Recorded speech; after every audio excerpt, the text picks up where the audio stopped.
All right, folks, before we get started with our next panel, I am going to attempt to read all of your minds. Are you ready? Here's what I want you to do. I want you to please choose any number, any secret number. Don't tell it to me or the people around you. Go ahead, write it down on your paper there. Just choose any number, write it down.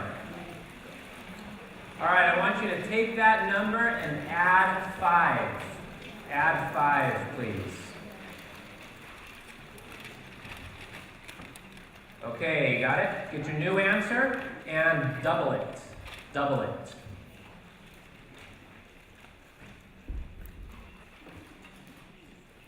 Take your new answer and subtract 4. Subtract 4.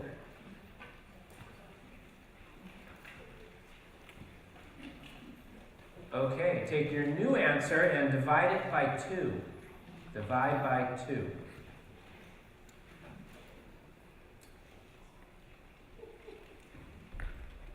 And take your new answer and subtract your secret number, please. Take your new answer minus your secret number.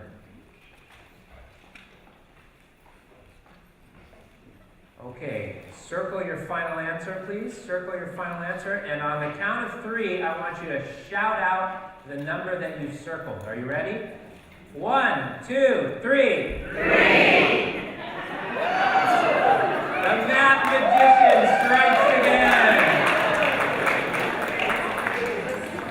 Welcome back, folks, for our second panel discussion on quality STEM and STEAM criteria, led by Pat Wayne of Arts Orange County. The rest of the panelists, if you would please come join us up on stage.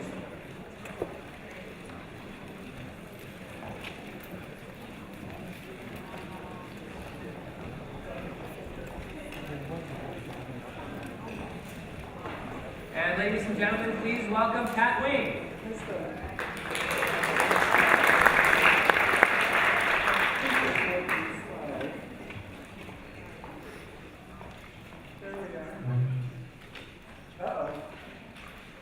This is my opening slide, awaiting an update. So I'm not going to sing, but I am going to do an intricate dance. So what the slide had on it was all the words we're hearing. STEM, STEAM, project-based learning, design thinking, Common Core, local control funding formula.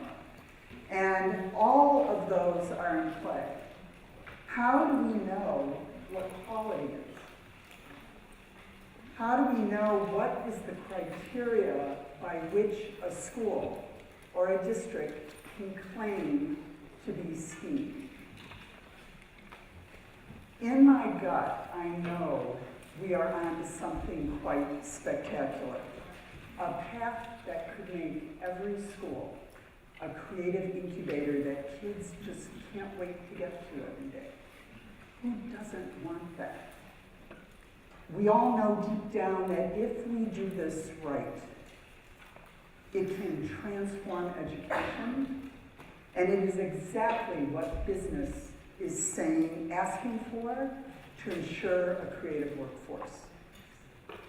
I heard a superintendent say at a meeting that he would like to see kids run into school with the same energy they run out at the end of the day.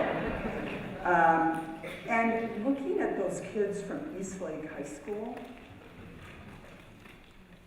who of us could doubt their engagement and how connected they are to that high school experience because of what they're doing in dance? How many of you were unsure if that collision between the two dancers was planned or a mistake? Was anybody unsure about that? That girl and the way she recovered, that's an example of what happens in the arts. What business doesn't want that skill of recovery? Failure, something unexpected happens, and you turn it around. And she actually gave us a little shrug that bonded us to her, made us root for her. That's what the arts do. So I had this experience in my school life. And this engagement that I had came to me through the arts. And in fact, in 8th grade, my science teacher, who was teaching a geology unit, partnered with the arts teacher. And first, the arts teacher came in and gave us the arts rigor. And what the arts rigor was about was storyboarding and how you successfully create illustrations in a graphically organized way to tell a story, which was developed in the 1930s by Disney. Once we acquired those art skills, then the science teacher came in and she assigned us a rock, a piece of geology. So I got sandstone. And here's what I remember. Sandstone is sand and quartz that is cemented together through heat and pressure. Comes in 3 colors, red, yellow, and brown. I chose yellow in my graphic storyboarding. And Mr. Saunders taught you all about himself through 6 storyboard frames. That's the only thing I remember from my 8th grade year, is that lesson. We use sandstone all the time. It's a common building material in paving and buildings. My organization, Arts Orange County, we are the Countywide Arts Council. We are the primary advocate in our county, partnered with our very good partner, the Orange County Department of Ed, and I know Jim Thomas is here today. Jim Wade. We are joined at the hip to advocate for arts education and now STEAM. And we're experiencing a great deal of success. But with that success comes a problem, which is once we have convinced the school board, the superintendent, the principal, their very first question is, well, how do I know I'm doing it well? Where are the models? What does quality look like? And what are the criteria that I can validate that I'm truly doing STEAM? An after-school robotics class, and then a claim that now we're a STEAM school, I have a problem with that. So I'm so pleased to welcome our panel today, and each one of them is going to tell you their story of how their work is touching on this issue of quality and criteria. So we're going to start with Ellen Peneski, who is the Executive Director of the San Diego Science Alliance and the STEM Collaboratory here. Good morning, everyone. My name is Ellen Peneski, and as Pat mentioned, I'm the Executive Director of the San Diego Science Alliance and a member of the San Diego STEM Collaboratory. Let me get my notes here for a second.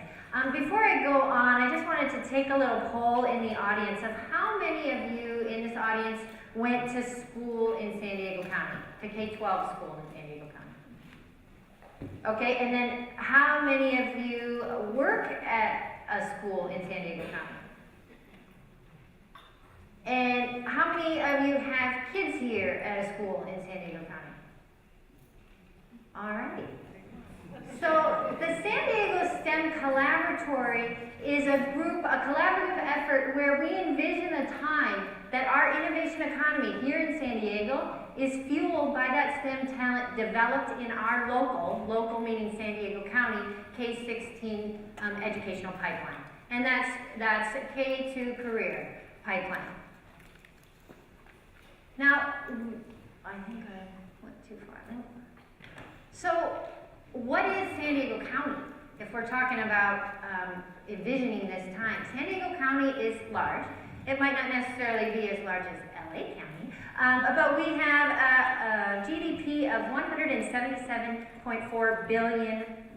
These numbers come from the San Diego Regional Economic Development Corporation. and that is 16th in the nation. There are 2 other California cities that are a little bit higher than us. Any ideas who that could be?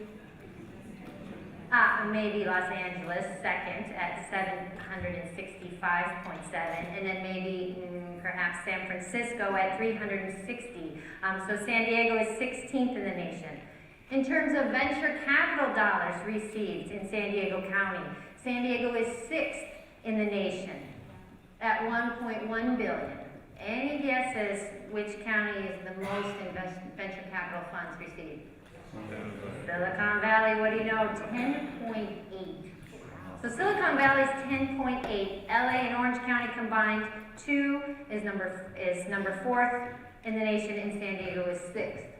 We also have 500,000 K-12 students in 42 school districts in our region, as well as 22,000 teachers, 4 major universities, 7 community colleges, and then a handful of informal education institutions and nonprofits that help mobilize all of our efforts to build this innovation economy through teaching and learning.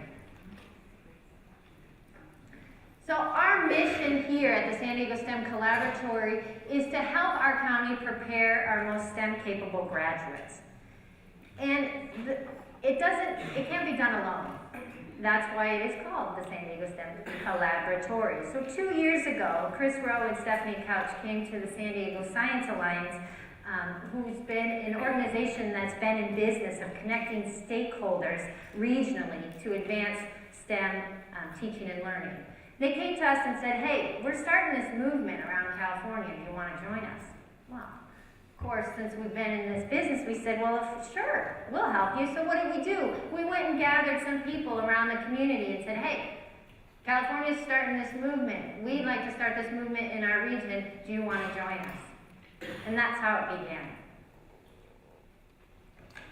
Now, what is a movement, and what is the point of this collaboration for collective impact? There is a multi-state strategic framework that went out talking about the 3 categories of networks, from cooperating to coordinating to collaborating. And right now, I would say the majority of the state, the majority of our region cooperates. You know, we get along, we all want to advance STEM teaching and learning in our region. Moving forward, coordinating takes a little bit more effort of partnering for programs, policies, community awareness to get everybody moving in the same direction. We're approaching the time of the collaborating. And collaborating, the key difference is collaborating is that same vision. The vision where we see that our innovative economy is propelled by kids that are educated in our local K-16 environment. So, is this going to work? I think it is. And the reason why I think this is going to work is because we're not alone. As a great poet, Maya Angelou, said, but nobody can make it out here alone. We are connected as the San Diego STEM Collaboratory with CSLNet, you heard from Chris Rowe today, to anchor the South here in the state of California. And CSLNet is connected nationally, as you can see on the right-hand side, the national resources and partners that they value and that they use. So I can't tell you how many times I call up one of the other regional partners to say, hey, I need some data on this, or do you have an idea on that? How do I move forward in this situation to help us all advance? The Stanford Social Innovation Review put out a report, and it's a little bit old now, in 2011, but it makes a lot of sense, and still makes a lot of sense, of collective success. Is that, again, we all need that common agenda, and I think that we're here because we all believe that together we can do more alone, or together we can do more than alone to advance the needle. We need this shared measurement system.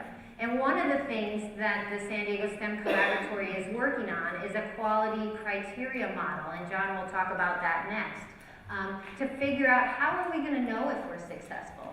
Mutually reinforcing activities. The San Diego STEM Collaboratory put on, one of its outcomes was a a STEM summit here in San Diego last year that brought together 150 people and over 50 partner entities within the county that all are looking for the same thing. We also held a few Next Generation Science Standards community forums with industry partners here. Qualcomm hosted one, the maritime industry people hosted another, to kind of get around this concept of how are we all going to move together. Continuous communication in the backbone support organizations, which all come from our collaborative partners. So I would like to invite you to join us in preparing San Diego County's most STEM-capable individuals. STEM and STEAM, as I'm beginning to learn, are all rooted in the concept of the practice-based applications and the inquiry-based learning that's necessary for us to move as a community towards a larger goal. I just wanted to quickly mention, if you don't have your own paper, you can pull out those note cards again from the bag, and any questions you have for our panelists, just capture them because we're going to use them at the end. Now, John Spiegel, Science Coordinator at the San Diego Office of Education. Good morning. My name is John Spiegel. I'm the Science Coordinator at the San Diego County Office of Education, and a little bit about my background, which also, I think, comes into this idea of quality criteria. Prior to my new job I have now, I was a school site administrator, principal in San Diego Unified for at 2 different schools for 7 years. And it was only in the last couple years that I was a principal that I actually started talking about this idea of STEM. But in all of the schools I was working in, I was working hard with my staff to bring STEM education to the school, whether it be an engineering program that we were working on or how we were developing our projects and our programs in our school. About a little over a year ago, I was at my school site, and a school had contacted me about wanting to come, and they had heard that we were doing this thing called STEM, and they wanted to come see it. And I happily invited them in, and we spent the day walking around the school, showing them some of the things that we had been working on, the opportunities we were giving students. And at the end of the kind of the walk around, one of the people who was part of the group said, "So, how did you become a STEM school?" And my response was, "Well, one day we just decided we were going to be one." And then it was, "So how? What criteria? What sets you out as a STEM school?" And I didn't have an answer. I knew we were doing it. We had been doing research. We had been bringing projects in, but we didn't have any way of actually accounting for that. So that flash forward about 8 months later, is as science coordinator and working with the Collaboratory and engaging in this conversation around, so what does quality criteria look like? What does this happen? Schools would contact the county office and they would ask questions like, we're an elementary school, we want to become a STEM school, how do we do it? And what do we do to get there? And it kind of set the stage that there's a need to help people to understand what does that mean? What does it look like? How do we improve those programs? So last November, a task force kind of began to assemble people from the industry, from school sites, from parent organizations, from teachers, principals, and we came together and we said we're gonna create this quality criteria rubric. This is gonna be great. It's gonna take us about a year, and we're gonna have this document, this tool that schools can use. And when you bring that many people together and you start to talk about some of this stuff, you find out that there are a lot of ideas and a lot of interpretations, starting with the word STEM. Much less criteria and a rubric that would measure that. So we have been working since November through this process of defining what STEM is. What does it mean when we talk about going from STEM to STEAM? What are the attributes that make up a quality STEM program? So The way that we've been doing this is we have this ongoing task force that has met twice. We're meeting again in April. And then in between that time, we have a subset of people that form a work group that are basically people that are willing to come and do a lot of extra time. And we come together and we are slowly chipping away at what this is. So at this point in the process, what we have is some big attributes for what quality STEM programs look like. And some of those attributes, there's really three, but the first one is broken into two parts. The first one is this idea of integrity of academic content, which is a fancy way of saying it's the work that's happening within the classroom that teachers are doing with kids every single day.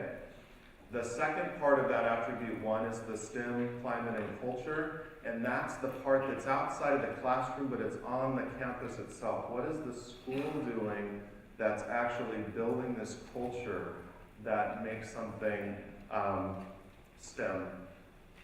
The second attribute is around the collaboration that needs to happen that's beyond the school, so it's reaching out into the community, into the industry, and how are we engaging that larger group within the context of the school. And the third attribute is that of connecting to either post-secondary or preparing students to be college and career ready.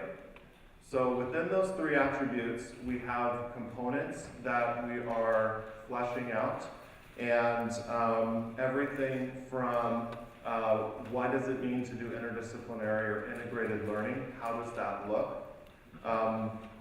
One thing that is really part of this process is we realized early on that we cannot we can't have this STEM rubric over here when a large majority of the work that's happening in schools right now is about implementing the Common Core and implementing the next generation science standards. Whatever we develop has to work in tandem with each other. So what role do the standards play in helping us to bring forward a STEM program in a school? So where we are right now is we're currently kind of drafting the attributes, the rubric that goes with that, and we're bringing it back to our task force in April. And then we'll continue to do that process, and when that finishes, we want to put it out to the public, to the community, who can go in and just add any kind of comments they want, feedback, things that we might be missing, things that we're not looking at. And then as we look at the fall, we looking for schools that are willing to kind of engage their staff with this quality criteria, bringing it in, seeing how it works within the context of the school and the goals that that school has, and then again refining it. So what started off as a year project is looking like it's going to take a little longer, but I think it's what is necessary to take something as difficult as a quality criteria rubric and actually bring it to life. So that's the work we're doing.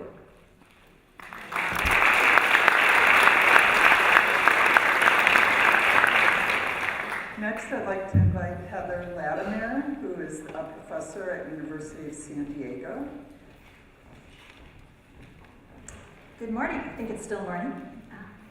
So about 2 years ago at the University of San Diego, we started talking about creating an online master's program. This was relatively new territory for us. And we knew that we didn't just want to take our existing master's programs and slap them online. There's a lot of places that have done that, and there's reason for that, but we wanted to continue to grow and continue to evolve. So we started looking around at what are the different possibilities that are out there. And we'd had a strong program in STEM.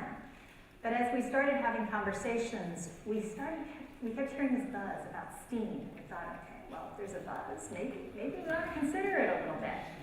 And as we started to dig into that and really consider the possibilities, it ended up becoming something that became one of the specializations that we focus in our online master's program. And it's actually become the most popular specialization that we have. In addition, as part of this work, we've been working with some schools, both at San Diego Unified as well as a couple of other districts around the state of California, to work with their staff on how to implement and what STEAM looks like in their schools. Now, this process has meant that we've had to do a lot of hard thinking about what exactly is STEAM, how is it different from STEM, and how do we make it meaningful for kids in classrooms and teachers in schools. So we have kind of 3 guiding principles that have focused our work, and I just want to share those with you because I think they're part of what for us is part of our quality criteria definition. So the first one is that STEAM is not just about slapping arts onto STEM. It really is about an inquiry orientation and starting from a place of asking questions and being thoughtful about how we're designing learning experiences in the classroom. And those of you who are math or science teachers or work with math and science teachers know that that is what we're supposed to be doing in math and science all along. But too often we get caught up in adding the knowledge and focusing on the content and not focusing on the inquiry.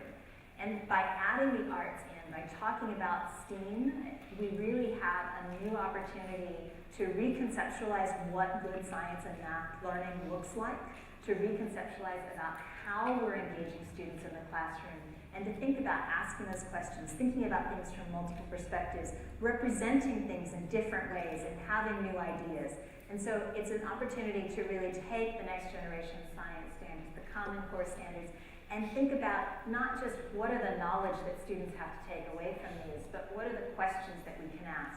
How can we create creative and innovative opportunities in the classroom and culture and inculcate students with the desire to have creativity and innovation in their own experiences? So that's one guiding principle that we've really worked on. The second is that if we're going to do that, it can't be about one teacher working by themselves, and we've heard that from our previous speakers as well. This isn't just about saying we're going to have one teacher in their own classroom working. And in order to have collaboration, we need to give teachers time. And I know that in John, in your previous schools, one of the things that was really a priority was making sure that within the school day, there's time for teachers to collaborate, to sit down, to really think about what these ideas are, how to make them meaningful, how to give kids learning opportunities in their individual classrooms, and how to connect content across classrooms. And whether you're in an elementary school and it's a team of 3rd and 4th grade teachers collaborating, or you're in a high school and it's a science and math, a history, an English, and an arts teacher collaborating all together across the disciplines, there are opportunities for really sitting down and thinking and having that meaningful conversation that if you miss it, it's never going to be the same to just purchase a curriculum that is prepackaged.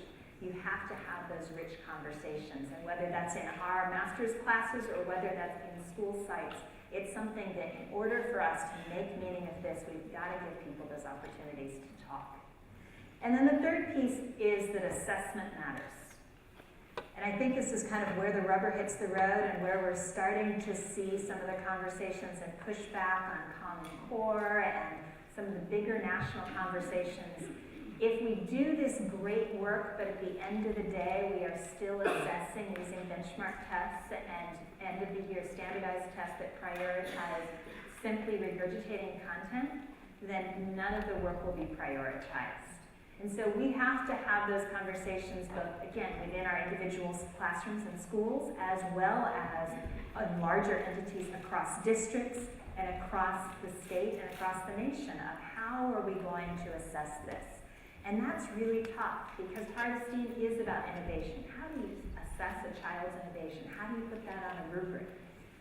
I don't have all the answers for that. I think those answers need to be developed in conversations with teachers. But if we don't say that we need to have this as an assessment category, as something that matters in how we're looking at kids' learning, then it's not going to be taught and it's not going to be prioritized in schools.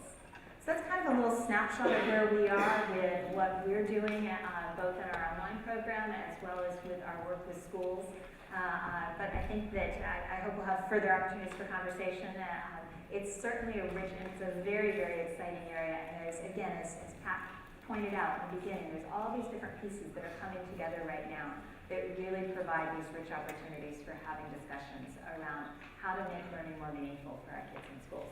So thank you.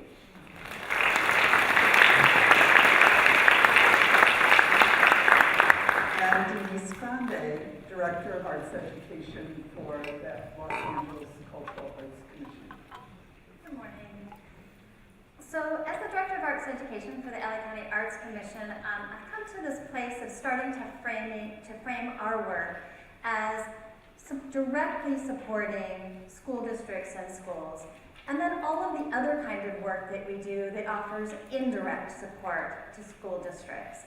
And I think today here I'm going to be talking a little bit about what kind of indirect support is starting to happen on the STEAM front, and then how it connects cross-county. So as the Director of Arts Education for the LA County Arts Commission, I oversee an initiative called Arts for All.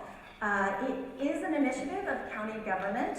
Back in 2002, so more than a decade ago, the LA County Board of Supervisors came forward and said, you know, we appoint the arts commissioners for LA County, and we appoint the school board members of the LA County Office of Education.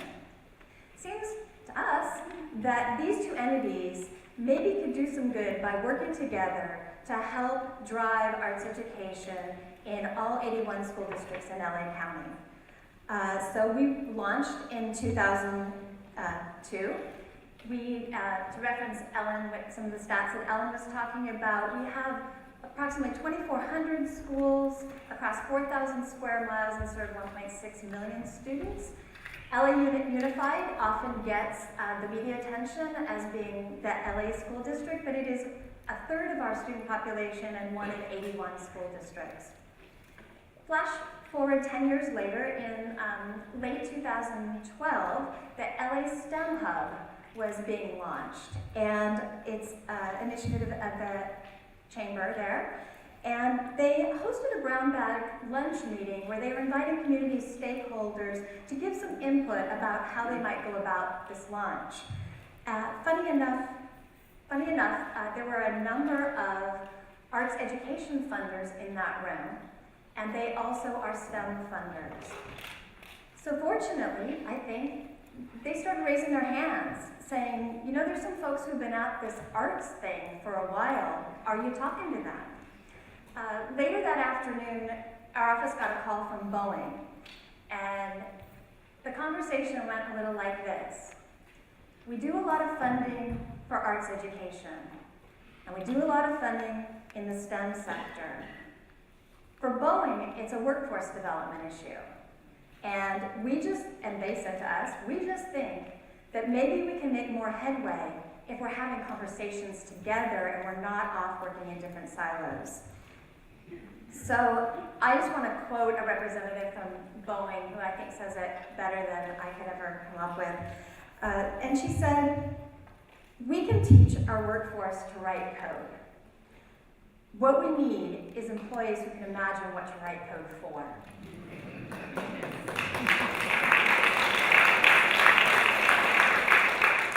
So Boeing was funding a lot in LA County. They said we also fund a lot in Orange County. So can we not only bring these two different sectors together, but can we bring these two counties together? And that's how the Arts plus STEM Collaborative for 21st Century Learning, not as good a name as the STEM Collaboratory, came together.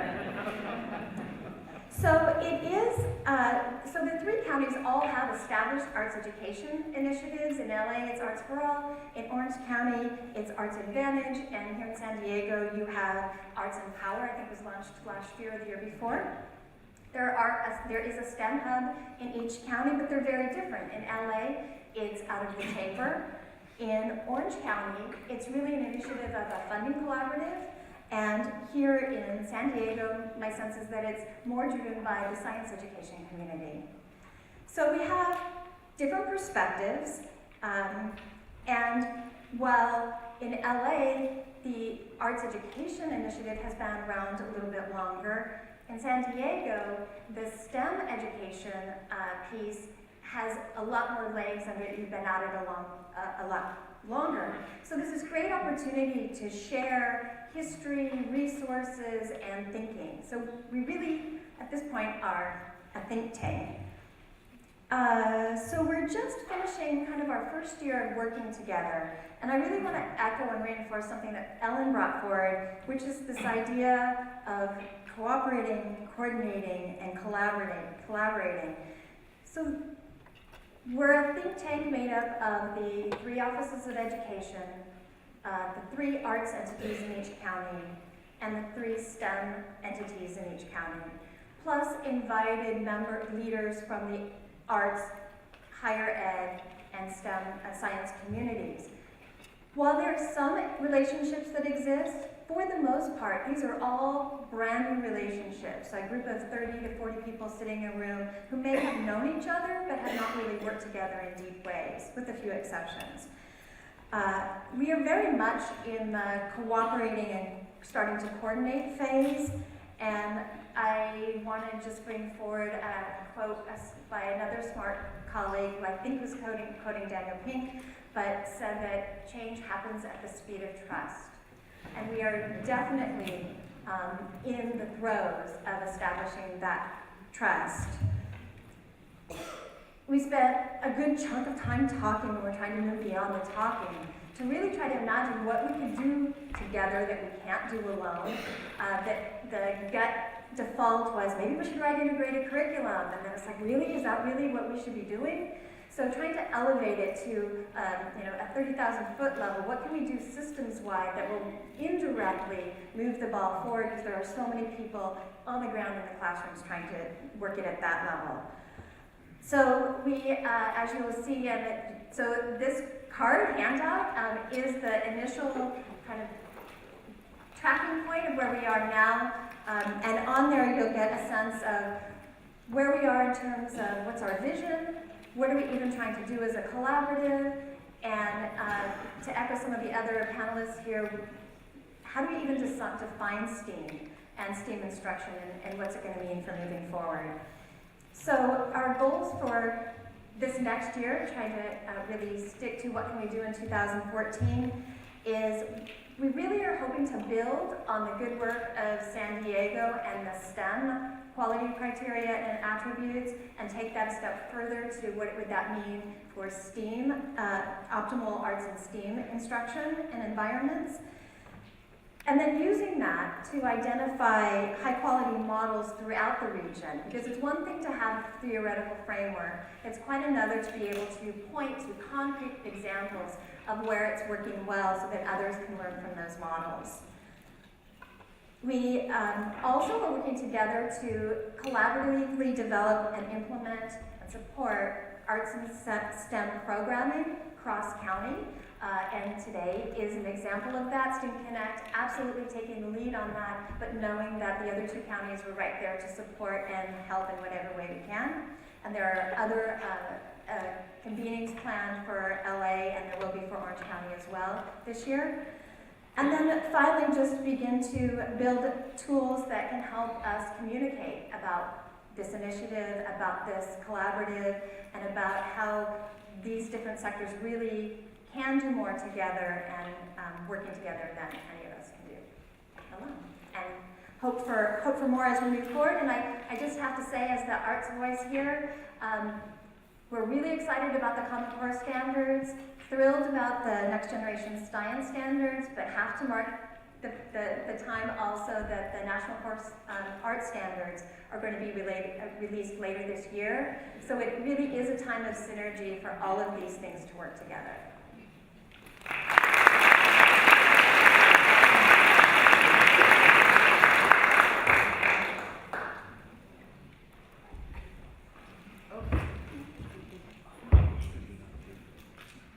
I don't see the other slides up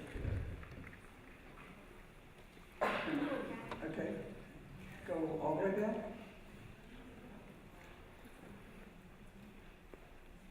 Okay. No, all right.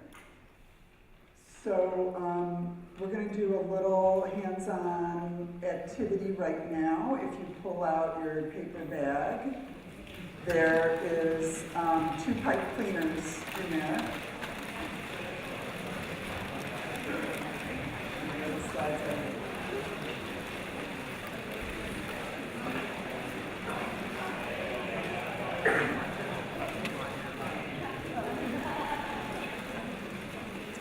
And you're going to choose one. You're going to choose one pipe cleaner. We're just going to do a little brain refresher before we get to the Q&A. So choose whichever one you want. And there's two goals of working with your first pipe cleaner. Besides the fact that you're just going to be working alone, so not talking to your neighbor, you're going to bend the pipe cleaner into an abstract shape. And it can be any size. And what abstract means is that the artist uses this visual language of shape and form that is not representational. So I don't want to see a heart or a flower. It's an abstract shape. And the second thing that I would like you to accomplish is to create negative space, a closed negative space. So that means that at some part of your folding this into an abstract shape, there is some section that is closed. So this concept of negative space is throughout the arts. In music and theater, you might say that the negative space is the impact of a silent moment. In dance, the dancer uses their body to create negative space. So this is a closed negative space in here. So just take 10 seconds and fold your pipe cleaner into an abstract shape with at least one closed negative space. Okay, no right or wrong to this. Now, as you've accomplished that, you're going to take the second pipe cleaner and you're going to attach it to your first one to create a structure that is freestanding. And you're going to test it on your lap or on the floor, and that you want this structure to be able to stand up on its own by creating balance.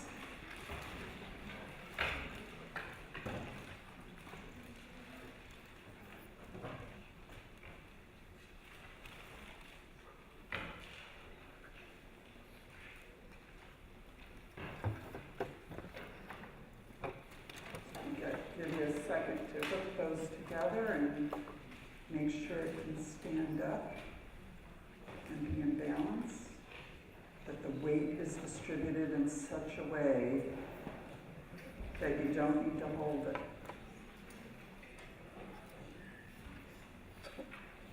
You might need to shift things around.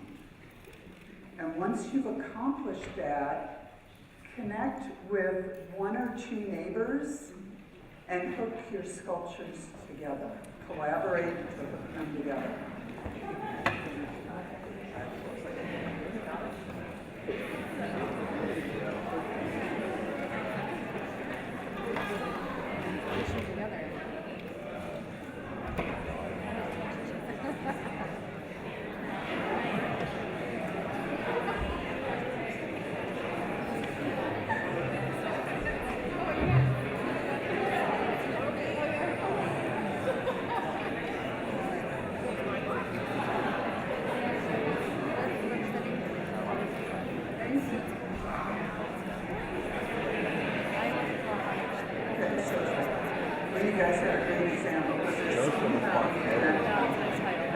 They could be touching.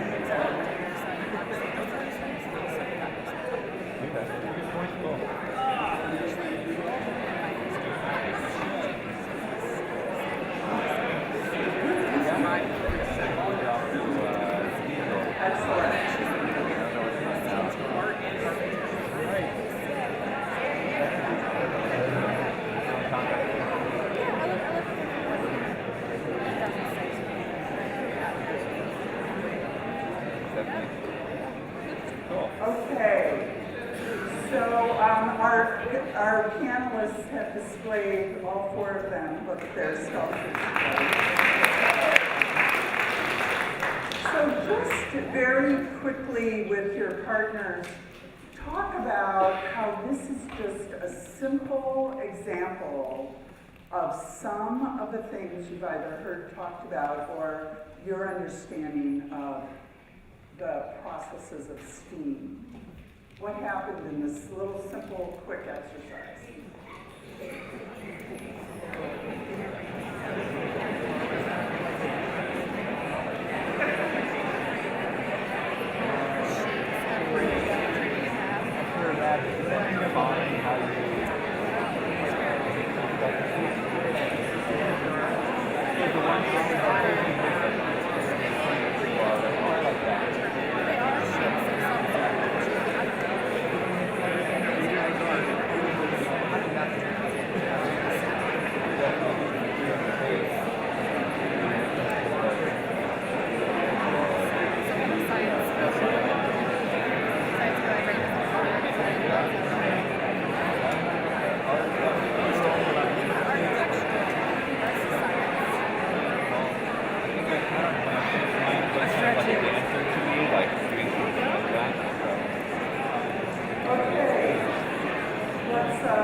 Would anyone like to share anything you talked about in your group? Yes.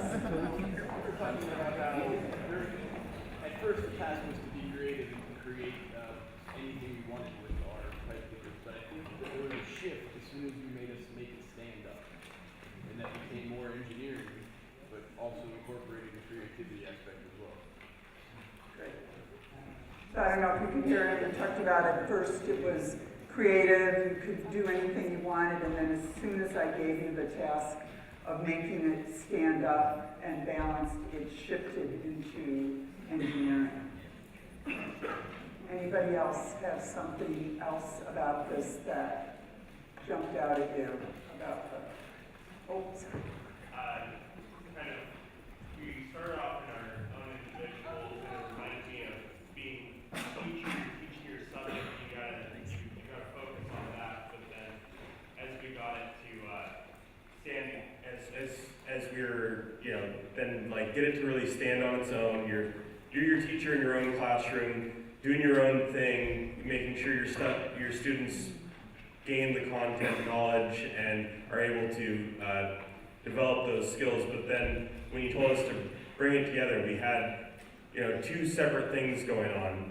Mine was very condensed, hers was very stretched out, and so to get them to work together, there was, how do we make those spaces work together? And that's really like what STEAM's about, is how I'm going to take the art and technology and your engineering science, and how are we going to bring this together with some math, or but like exploring that within just a simple visual arts project. That's awesome. Anybody else? Yes. Asia right here. It was interesting to see by placing the two things together that it wasn't enough just to place one on top of the other. Thank you. But to actually look into possibilities of interconnecting and interlacing, which took the reasoning on a total different level. I know when our panelists were trying to do theirs, in the placement of the fourth sculpture, they all were coaching John on. Sorry, John. But he wasn't taking the first suggestion. He was experimenting, and then he made his decision. Okay, so now we have about, I think, 8 minutes for Q&A. So what questions do you have for the panelists? I just wanted to add to the piece you just mentioned. I think that project also, I see how for a student who's interested in a science field, that it's interesting for them to explore the art side of things. But for a student who is an artist, who's going to be pursuing a career in sculpture, it's important for them to be able to have the experience of thinking about what happens when your idea becomes three-dimensional, and the engineering aspects that you have to consider as a maker of something, as someone making something with their hands. So I think that kind of an exercise goes both ways. You're making me think about something really important too, that I'm really challenging this concept of arts being a justification for the arts is for that at-risk child who somehow doesn't fit into anything else. Because for business, a lot of times they see the creative as somebody difficult, maybe defensive, kind of not collaborative. And I think this opportunity with STEAM gives us a chance with the kids who this is their thing, and maybe they are at risk, but they are widened and become more well-rounded through this STEAM approach and creative thinking and collaboration. That it just fills them out as a human being. And that maybe then they pursue the arts, but they're a better human being in their approach to it. Sure, and I also think that having art and science taught to a student who is an artist, having those skills of art and science taught to them applied through their area of study is much more beneficial for them. I think that they can make the connection. I'm an art professor at a college, and I'm also a working artist, and so we're getting the students that have come through a K-12 system, and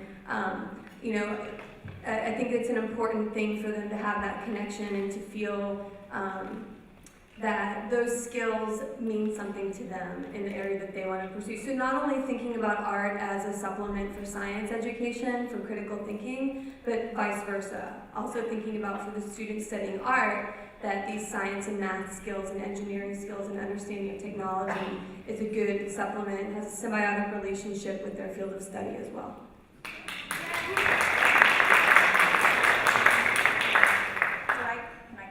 I just want to comment on that. At the LA County Arts Commission, we have a civic arts department where we commission artists to make art in public spaces as a permanent way of creating a cultural environment and physical space. And whether it is a two-dimensional piece of artwork or a three-dimensional piece of artwork, whether it's a painted mural that needs to be mounted on panels so that it can be put in a historic building, the fabrication, the engineering, the moving of the piece of art, the engineering involved in that and is without exception. Even when I'm thinking most recently about huge glass panels that were installed at the top of a new structure for a pool. It was a county pool facility. And these amazing work panels of glass. And they weren't, they had to be fabricated, they had to be moved, and it was really the artist who has to be the one that carries the ball in making sure that it all happens well and correctly. So, circling back to our topic now of quality, criteria, a takeaway I have is that we're all building the plane while we're flying it. Really, we're people are like there and want it, and we're trying to figure out what does quality look like. And John, I just wanted to ask you, have you seen other countries or other parts of this country that are ahead of where we are on a rubric or criteria that is informing your work? Yeah, so when we started the process, part of the research part for the task force was to look at what's been happening around the country. So there are several other states that have rubrics or different forms of criteria. And that was part of our question: is what parts of those are we borrowing because they make sense, and which parts do we need to add on our own because that represents what we're trying to design? So I think there are models all around the country of people who are going down the road, but they don't necessarily apply directly to us yet. We have to do our own version for San Diego. Question there.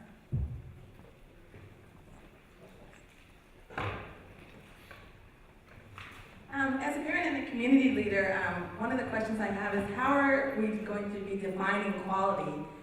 Quality education is very essential to me as a parent and my children, and finding the right school and the right fit. So how is quality going to be defined in this arena of STEAM? That's a good one. That's what we're looking for. Anybody? No, I'm not answering, I was waiting for the. I don't know if I have an answer, but I will add one piece that we're considering as this process, is there are schools out there that want to be called a STEM focus, or really put themselves out as a STEM or a STEAM school. But when we look at the standards and we look at the expectations for the standards, I kind of wonder, aren't all students supposed to have a STEM educational experience? So as we look at our rubric, we're actually trying to take into account this idea of what does it mean to have, that STEM for all is not the top of the rubric. STEM for all is really the middle. It's the part that we expect all schools and all students to have an opportunity with. And then how do we build beyond that for that school that wants to really kind of define themselves with that? So it's one of the challenges that we're working on. Yeah. I was going to add to that. I think that as a parent, going and looking at schools, regardless, it's not about the label, and it's certainly not about the number that's published in the newspaper. There's the ethic of care that matters almost more than anything else. Do I get a sense when I walk on campus that the teachers in this school care about my child? And as a parent, that's my number one criteria. And then from there, what is the child like? What are the classrooms like? What are the learning environments like? And who are the kids who are here? One of our favorite schools when we're looking at placing our student teachers are the high-tech high schools. And they're not the only places. There's a lot of great schools out there. But one of the things that's remarkable when you walk on the campuses of the high-tech high, and it's all the way from kindergarten through 12th grade, is that those kids can come up to you and they'll tell you about what they're working on. And as a teacher educator, I found that one of the best ways to get a sense of a school is you walk in a classroom, you say to a kid, so tell me what you're learning about. And it's amazing the number of kids in classrooms that will say, I don't know. So I think that those results are really hard to publish in a newspaper, but as a parent and as a teacher, as an educator, that's what I care about more than anything, is do I get the sense that the teachers care? And when I talk to the kids, are they excited about what they're learning about? Can they articulate their learning? And if they can meet those two criteria, I think that says a whole lot about that school. And just with the opportunities right now, with the parent voice being required to be included in the LCAP process, it is a time for parents to step forward about what they would like to see and to define what we all think quality education should look like. All right, could we give our panelists a high-quality round of applause?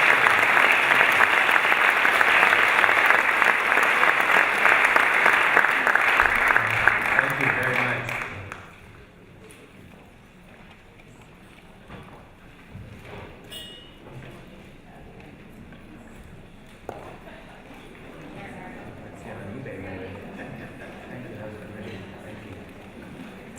All right, so before we break for lunch, we have a very special speaker joining us to say a few words.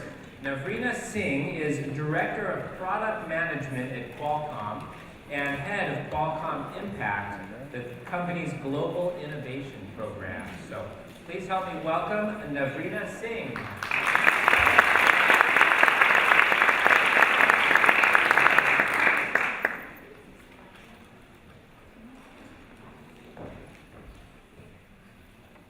Good afternoon. I know I'm the person between you and lunch. So I'll try and make sure I stick to my script, and generally I'm not a scripted person, but just to make sure you get to lunch very quickly, I wanted to share a few thoughts with you. I'm Navrina Singh. I'm an engineer, a tinkerer, a maker, an artist. I'm going to be a mom soon, and much more. And all this because of the experiences and opportunities that really sparked interplay between my right and the left brain. In this very ever-changing, very dynamic world, which is very highly competitive, it becomes really crucial to be well-rounded individuals who have the skills, talent, imagination to not only adapt to, but conquer all the changes. Most recently, as all of you have heard since morning, we've been hearing a lot to invest in STEM education so that we can be the next set of innovators and we can grow our economy. So I think that's a really cool and exciting endeavor. Unfortunately, I feel that there's something really missing in that formula. And for me, that key thing that's missing is creativity and arts. And all of you are here today to really take STEM to the next level, which is STEAM. And you are going to be the change agents that are going to make this happen. So Kim Richards, who's here, she's phenomenal. And she approached me a few months back to come and speak today. And this is a topic that is something I've been very passionately committed to and I've been thinking about for 15 years. And she gave me 5 minutes. So I'll make sure I keep it very, very precise. And I want to leave all of you with 2 key takeaways. 1, STEAM starts at home. 2nd, make it real. So I grew up in India where there was a very heavy focus on science and math. Professions like engineering, medicine were really coveted. Professions like architect, music, fashion design, they were considered not a good investment of your time and energy. I was really fortunate to be raised in a household where the daily mantra was, follow your passion, and I did. Unfortunately, most of the times, that passion was going to STEM education. And my father was in the Indian Army for about 40 years. He spent most of the time away from us. So my key influence in my life was my fashion designer mom. And that really formed the basis for creativity and arts education at home for me. Unfortunately, schools in India at that time were so focused on STEM education, which weren't even real-world examples. It was all rote learning. And there existed no creative outlet for art people. I quickly turned my home into a makerspace, and that tinkering at home really helped me prepare for the engineering world. It did help that I really loved math and physics. So I'm sure all of you are wondering that physicists and artists are very different people. There is nothing in common. Artists often deal in imagery, metaphors, illusions, emotions. And scientists, we love data, we love equations. And our approaches might seem very, very divergent. However, I believe that they are manifestations of the same thing. And more importantly, I've heard this over and over again, that science is always looking for answers and art is always looking for questions. So, unfortunately, the connection between STEM and arts is not only missing in India, but it's missing in a lot of places all over the world. The critical connection needs to appear in education, and I believe that first step starts at home. And this is a commitment that I've made to my kid, that she's going to get experience in all the fields that she's excited about. I would not be here today if my mom didn't let me destroy perfectly new things at home so that I could create new things out of my imagination. And what that did was give me the courage and problem-solving skills to dive into the unknown. To prepare our future generations, I think it's going to be important to integrate diverse skills through STEAM, and you are going to be the trailblazers that are going to make that happen. And this brings me to my second key takeaway, making it real. At Qualcomm, I have an extremely fun job, and I get to head what's called Qualcomm Impact. It's our employee innovation program, which is really focused on inspiring innovation so that we can create new ideas for Qualcomm. And one of the key things that we do in that program is really bring together people from diverse backgrounds, diverse cultures, diverse functional areas, all of them together to really share ideas that could not just be big ideas for Qualcomm, but those ideas should be world-changing. ideas that could really change our entire world and our humankind. Because I totally believe that an idea is worth nothing without good execution. So today, all of you have come together to share your goals, passions, your ideas around STEAM, but I think action is going to be the key step to springboard this concept of STEAMConnect into reality. Today, you have access to very, very talented thought leaders with diverse experiences and ideas. And today, I think you should really leverage that to ensure you can transform these concepts into actions that will change the way we think about education. Also, I believe that this is a very important opportunity for business community to take an active role working with all of you, educators, parents, policymakers, nonprofits, to bring about change. And one of my personal favorite quotes is, "Be the change that you want to see in the world." Today, you really have a platform to take this to the next step, to collaborate, partner, work with all the stakeholders to amplify your actions and efforts. My company has taken these steps over and over again. Some of the efforts that you're going to hear about today are things like Think a Bit Lab, QWOW, which is Qualcomm World of Work, QWISE, which is Qualcomm Women and Science and Engineering. Think a Bit Lab, which is a new initiative that was kickstarted by Ed Hidalgo. He's going to be on a panel today. I think is an amazing program which is really exposing young kids to things that we do here at Qualcomm, exposing them to really great engineering talent, as well as making sure that they're all bringing their creative energy to problem solving. QWOW, which is Qualcomm World of Work, is again an excellent platform for employees to bring their kids to work and to get them excited about the things that the parents are doing on a day-to-day basis. QWISE, which is an organization that I started 7 years back, is really focused on ensuring that we are developing a very strong pipeline of women leaders, not only in Qualcomm, but also in the community.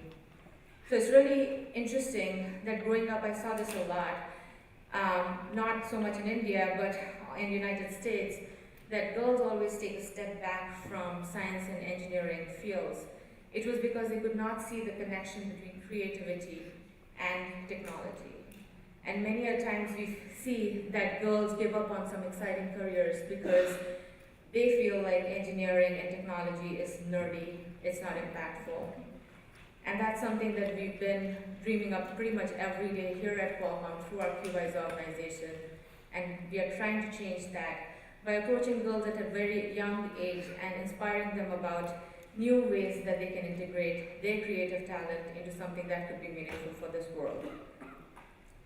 In the end, I just wanted to reiterate that STEAM starts at home, and making it real by bringing creative people to form productive collaborations with scientists, educators, technologists, parents, to make a positive impact on this world is absolutely critical. And you are going to be the catalyst for that change. Thank you so much.